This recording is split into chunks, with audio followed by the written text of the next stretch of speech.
The border reopens here between the U.S. and Canada, whenever that might be. Two lawmakers are already working to try and improve Amtrak service between Niagara Falls, New York, and Toronto. Congressman Brian Higgins and Niagara Falls Mayor Robert Restaino are both hoping that a chunk of the president's $80 billion American Jobs Plan could help to bridge the gap. 7 Eyewitness News reporter Hannah Buehler shows us tonight how close we are to having those plans actually become a reality.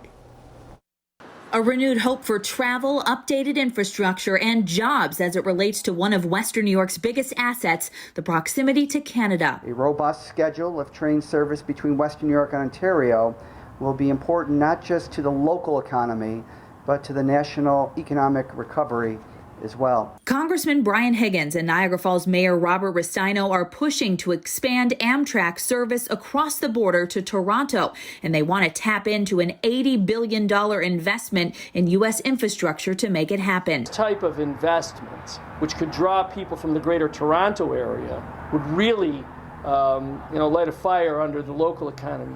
$2 billion in goods and services, and more than 400,000 people traditionally cross between the United States and Canada every day.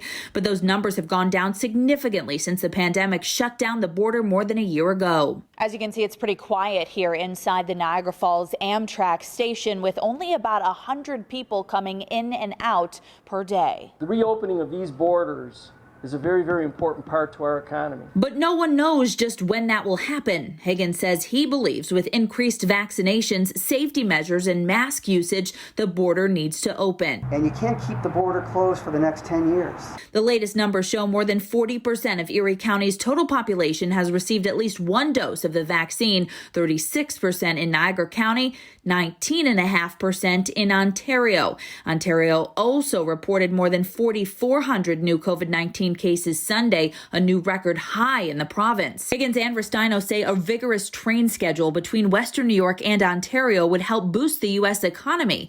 Right now, there's only one route running from New York City to Toronto with a stop in Niagara Falls in the late afternoon. It includes a 2-hour transfer time for customs processing. Higgins says to make this work, there will need to be buy-in from the Canadian government and infrastructure improvements across the border. He says those high-level talks are already underway. In Niagara Falls, Hannah Buehler, 7 Eyewitness News.